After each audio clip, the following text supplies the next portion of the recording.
Այն, որ Երևանը պետք է ընտրություն կատարի Եվրասիական տնտեսական եւ եվրոպական միությունների միջև Մոսկվայից պնդեցին առաջին իսկ պահից, երբ Հայաստանի իշխանությունները որոշում էին մինչև իսկ օրենքի ուժով ազդարարել դեպի արևմուտքը շարժելու մեկնարկը։ Հիմա դարձյալ Կրեմլից զգուշացնում են երկու աթոռին նստել չի լինի։ Ինտեգրացիոն միություններից մեկն ընտրելուց խուսափել հնարավոր չէ։ Պուտինն էլ հայտարարել է կսատարեն այն, ինչը հայ ժողովրդի համար շահավետ է, նաև հիշեցրել, որ Հայաստանի համախառն ներքին արդյունքը մոտավորապես 20 միլիարդ դոլար է, որից 7 միլիարդը բաժին է հասնում Ռուսաստանի հետ առևտրաշրջանառությանը, ինչն ըստ Կրեմլի ղեկավարի մեջբերում լուրջ մեծություն է եւ երկիրը նշանակալի առավելություն է ստանում ԵԱՏՄ-ում։ На мой взгляд, было бы правильным. Իմ կարծիքով ճիշտ կլիներ թե Հայաստանի բնակչության քաղաքացիների նկատմամբ, թե մեր որպես տնտեսական գլխավոր գործընկերոջ նկատմամբ հնարավորինս շուտ կողմնորոշվել, օրինակ հանրաքվե անցկացնել։ Դա մեր գործը չէ, բայց սկզբունքորեն տրամաբանական կլիներ հանրաքվե անցկացնել եւ հարցնել Հայաստանի քաղաքացիներին, ինչպիսին կլինի նրանց ընտրությունը։ Մենք էլ դրան համապատասխան եզրակացություններ կանեինք եւ կգնայինք փափուկ, ինտելիգենտ եւ փոխշահավետ ապահարզանի ճանապարհով։ Ռուսաստանը ասում է դուք ԵԱՏՄ-ում մնում եք, այնքանով որքանով որ ձեզ հարմար է, միջև նախապատրաստական աշխատանքներ անեք ու գնաք դեպի Եվրոմիություն, այսինքն դուք մեր հաշվին փաստորեն ձեր համար փափուկ հարց եք ստեղծում, որ խնդիրներ չեն, բայց դուք գնալու եք։ Դե եթե գնալու եք, բերեք հիմա գնացեք, բերեք հանրաքվե արեք, որպեսզի ժողովուրդը որոշի, եթե ԵԱՏՄ եթե գնում, թե Եվրոմիություն է գնում։ Հայաստանի իշխանությունները շտապում են հակադարձել, երբ պահը գա, ընտրությունը կանեն։ Մենք միշտ ասել ենք, որ երբ պահը գա, երբ հասկանանք, որ Հայաստանը պետք է ընտրություն կատարի ԵՄ-ի եւ ԵԱՏՄ-ի միջև, մենք պետք է կատարենք այդ ընտրությունը։ Այս հարցում նոր բան չկա։ Ներկայումս մենք ԵԱՏՄ-ի անդամ ենք, շարունակում ենք մեր գործունեությունը այնտեղ։ Երբ ժամանակը գա, մենք կանենք դա։ Շատ հավանական է, որ այդ ժամկետը թույլ չտան ԵԱՏՄ երկրները իրենց հաշվին ժամկետ ձգելու եւ կարող են շատ հանգիստ մոտակա մի քանի օր հետո փաստացի մայիսի 26-27-ին, երբ որ ԵԱՏՄ նիստ տեղի ունենա, որին վարչապետը չի մասնակցելու եւ մասնակցելու է փոխվարչապետը, այնտեղ կարող են որոշակի որոշումներ ընդունել Հայաստանի անդամակցության հետ կապված։ Կարող են սառեցնել։ Ոնց որ Հայաստանը սառեցնում է իր անդամակցությունը ՀԱՊԿ-ին, նրանք կարող են որոշել, որ սառեցնում են Հայաստանի անդամակցությունը, ասենք հունիսի 1-ից սառեցնում են Հայաստանի անդամակցությունը ԵԱՏՄ-ին, մինչև Հայաստանի իշխանությունները որոշեն, որ ուղղությամբ են իրենք ինտեգրվում։ Մինչև Երևանը փորձում է պահպանել հավասարակշռությունը տարբեր բևեռների միջև, ասել է թե բալանսավորել արտաքին քաղաքականությունը, վերջնական պատասխանի պահանջը օրակարգից դուրս չի մնում։ Քաղաքական հայտարարություններից անդին առաջիկա ամիսներին ըստ մասնագետների կարող են վճռորոշ դառնալ ոչ միայն Հայաստանի հարաբերությունների, այլև երկրի տնտեսական ու անվտանգային հաշվարկների համար, իսկ որքանով է Հայաստանը պատրաստ հնարավոր շրջադարձերին, փորձագետների խոսքով այս հարցի պատասխանը դեռ օդում է մնում։ Գյորջյան Կասկադ 60 ամիս փուլային վճարում բազմաթիվ առավելություններ։ 2018 թվականից Հայաստանի կառավարությունը Արագածոտնի մարզում ընդհանուր առմամբ մոտավորապես 300 միլիոն դոլարի ներդրում է իրականացրել ամենատարբեր ծրագրերով, սկսած ճանապարհներից, դպրոցներից, մանկապարտեզներից եւ շարունակելով այլ ոլորտներում։ Մարզի տարբեր բնակավայրերի բնակիչների հետ հանդիպան ընթացքում քաղաքացիական պայմանագիր կուսակցության падգամավորության տեխնացուները խոսել են մարզերում կատարած աշխատանքների մասին։ 2018 թվականից մինչև այսօր մարզերում արված ներդրումները նախկինում Հայաստանի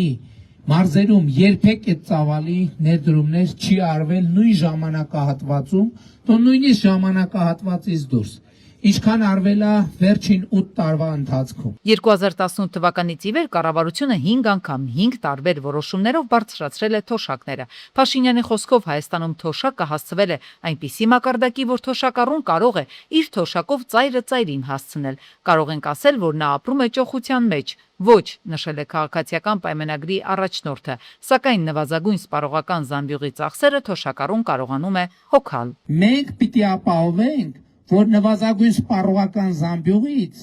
թոշակը չիջնի, այսինքն գինը բարձրացավ, մենք տեսանք, որ հետվճարն էլ հետը արդեն չի երիքում նվազագույն սպառողական զամբյուղին։ Մենք այդ թոշակը կինդեքսավորենք գնաճի չափով առնվազն, որպեսզի նույն գնողունակության մակարդակը թոշակը պահի։ Փաշինյանը նշել է, որ այս փոփոխություններն իրականացվել են այդ թվում քաղաքացիների շնորհիվ։ Ամեն անգամ խանութում ՀԴՄ կտրոն պահանջելու արդյունքն է նաև սա։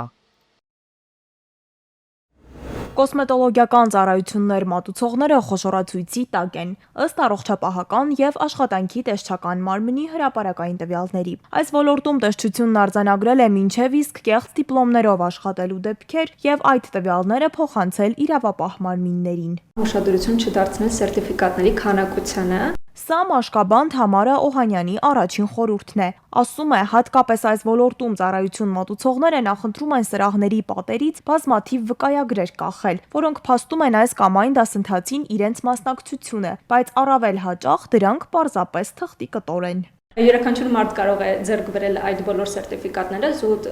գրանցվելով կոնֆերանսների, սեմինարների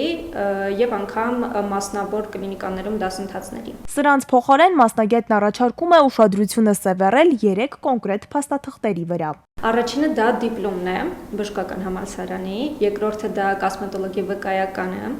որը տրվում է հենց Երևանի պետական բժշկական համալսարանի կողմից եւ իհարկե հավաստագիրը, որը տրվում է առողջապահության նախարարության կողմից։ Իսկ կլինիկաների դեպքում միանշանակ լիցենզիա։ Չնայած տեսչական մարմնի արձանագրումներին առողջապահական փորձագետը կարծում է, որ կոսմետոլոգիական ծառայությունները համարվելով բժշկական օգնության եւ սպասարկման տեսակ հիմա մեր երկրում հավուր պատշաճի չեն վերահսկվում։ Շակերտներով կոսմետոլոգները, այսինքն իրենց հռչակած կոսմետոլոգները տարբեր վարչավիրանոցներում, իրենց տներում կատարում են ներարկումային, այսպես ասած, կոսմետոլոգիա, որը որ միշտ բազմաթիվ դեպքեր ունենում, որ վերում են գեղեցկություն փնտրողների առողջության լուրջ վտանգների, սկսած ինֆեկցիաների տարածումից ավարտված անհասկանալի նյութերի ներարկում մաշկային, ենթամաշկային շրջաններ, որը հետագայում վերում է եւ տարբեր, այսպես ասած, բորբոքային պրոցեսների առաջացմանը եւ ներվերի ախտահարմանը։ Փոքրինչ մակերեսային են նայում այդ ամենին եւ ավելի նայում են էսթետիկ տեսանկյունից, ոչ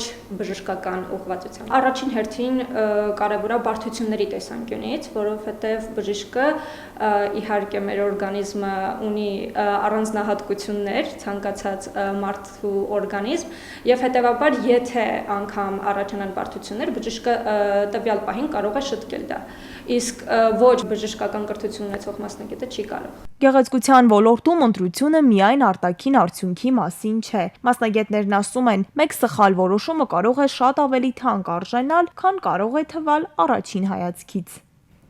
Պոլիկլինիկաներում գործող նեղ մասնագիտական որոշ կաբինետներ փակման վտանգի շեմին են, որոշ հիմնավորումներ վկայաբերում են այն պատճառը, որ ցածր է դիմելիությունը, ինչը մասնագետներից շատերի դիտարկմամբ լիարժեք ու համոզիչ փաստարկ չէ։ Առողջապահության ոլորտի փորձագետներն ասում են, որ օրինակ ինֆեկցիոն ծառայությունները լայն գործառույթներ ունեն, որոնք չեն արտահայտվում պացիենտների այցելությունների թվով։ Դրանք ներառում են կանխարգելում, վաղ ախտորոշում, համաճարակաբանական վերահսկողություն, կրթական աշխատանք։ Առաջին՝ վարակիչ հիվանդությունների վաղ ախտորոշում եւ բուժում, երկրորդ՝ վարակների վերահսկում եւ կանխարգելում, երրորդ՝ կոնտակտային անձանց վերահսկում, չորրորդ՝ իմունոպրոֆիլակտիկա, սա արդեն հանձնված է ընտանեկան բժիշկներին, հինգերորդ՝ քրոնիկ ինֆեկցիաների կառավարում, վեցերորդ՝ համաճարակաբանական հսկողություն, յոթերորդ՝ կրթական եւ խորհրդատվական դեր։ Առողջապահության ոլորտի կազմակերպիչներին մտահոգողն այն է, որ այդ գործառույթները փոխանցվելու են այլ բժիշկների, ովքեր դրա մասնագետները չեն, ուստի սպասվող փոփոխությունների ֆոնին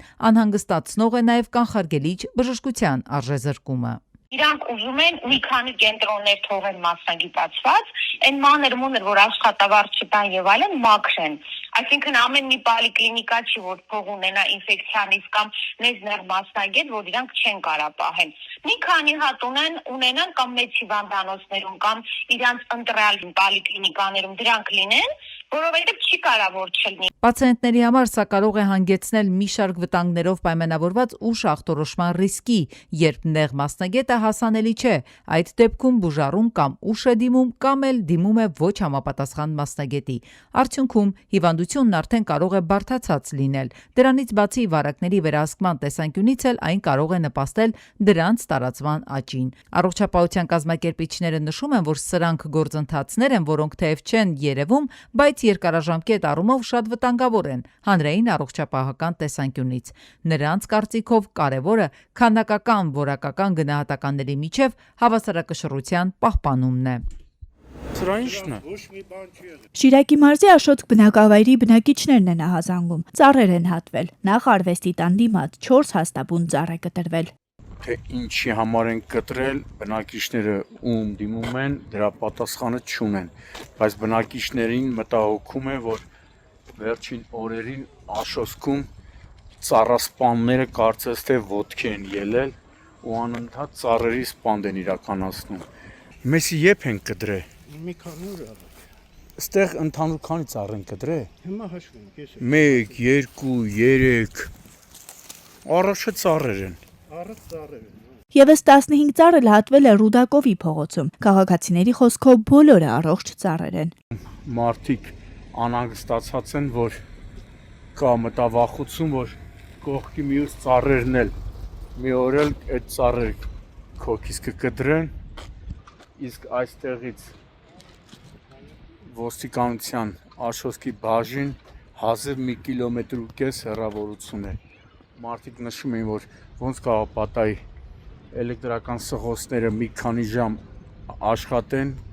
ծառերի սպանդ իրականացնեն, իսկ ոստիկանությունը